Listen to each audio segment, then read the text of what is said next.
बात चचा जान, जन्नत जाने से पहले ख्वाबों में ही जन्नत की हूरों का दीदार कर रहे हो।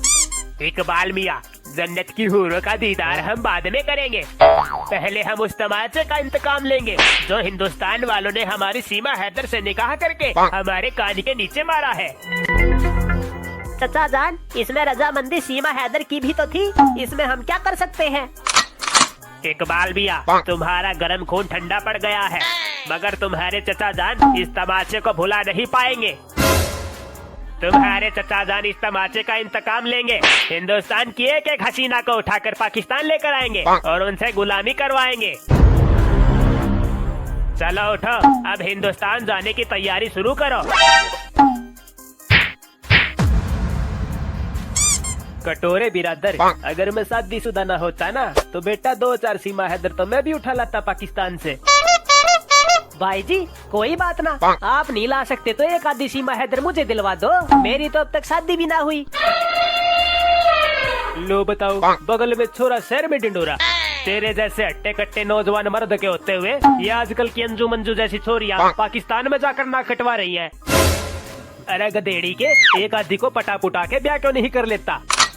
भाई जी क्या बताऊं मेरे दिल के ऊपर क्या बीत रही है। जब जब लड़की देखने के लिए छुट्टी की अर्जी लेकर मेजर साहब के पास जाता हूँ, मुझसे पहले तो मेजर साहब छुट्टी लेके भाग जाते हैं। अब आप ही बताओ कैसे होगी मेरी शादी?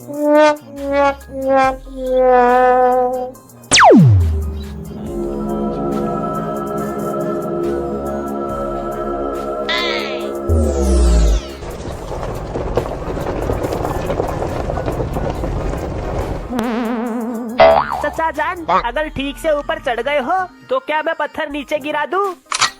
आबा छपरी कही के, तू हम पर ध्यान मत दे, तो पत्थर नीचे गिराने पर ध्यान दे। चचा जान, अगर थोड़ी सी भी ऊंच नीच हुई तो तशरीफ फटकर हाथ में आ जाएगी, फिर लगाते रहना ध्यान अपनी तशरीफ के ऊपर। ये तशरीफ पहले कहाँ लगी हुई थी, अब कहाँ पर आ गई? या मौला, हम नेक काम करने जा रहे हैं, हमारे लिए जन्नत के दरवाजे खुले रखना।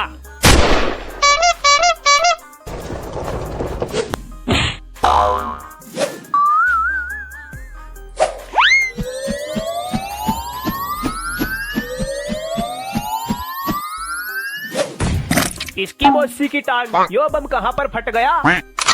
हिंदुस्तानी काफिरों, अपने दोनों के दोनों हाथ ऊपर कर लो, वरना गोलियां मार मार कर हड्डियों के अंदर पाइपलाइन बिछा दूंगा। देख रहा है कटोरे, इसे कहते हैं ओवर कॉन्फिडेंस। अब इस जैसे गधे के गोबर हमारी हड्डियों के अंदर पाइपलाइन बिछावेंगे। अरे उजड़े हुए कब्रिस्तान, हमारे अंदर पाइपलाइन बाद में बिछाइयो, तू पहले अपनी दबी हुई पाइपलाइन तो बाहर निकाल ले। भाई जी ये पुराना कारतूस आधा तो नीचे घुसा ही हुआ है, चलो इसे ठोक ठोक कर पूरा नीचे घुसा देते हैं। बरखुरदार, इस पुराने कारतूस को आग लगाने से पहले एक नजर अपने पीछे डाल लो। दोनों के दोनों काफिर, अपने दोनों हथियार नीचे डाल दो, वरना हम सारी की सारी गोलियां तुम्हारे अंदर डाल देंगे। भाई जी लो, लग गई लंका। अब मुझे ऐसा लग रहा है जैसे शादी का लड्डू खाए बिना ही मैं शहीद हो जाऊंगा। अरे मौसा, वहाँ नीचे क्यों घुसे हुए हो? तमाचे का इंतकाम लेने आए थे या गरम गरम रेत में कूल्हे सेकने आए थे?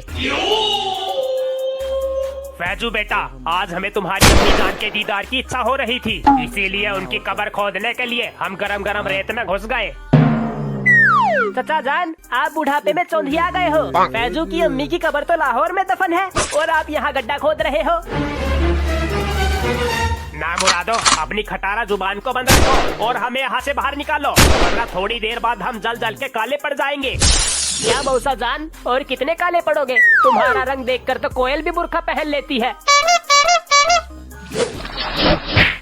इस्माइल, इन दोनों काफिरों को गोली मार दो, उसके बाद हम हिंदुस्तान की एक एक हसीना को उठाकर पाकिस्तान ले जाएंगे।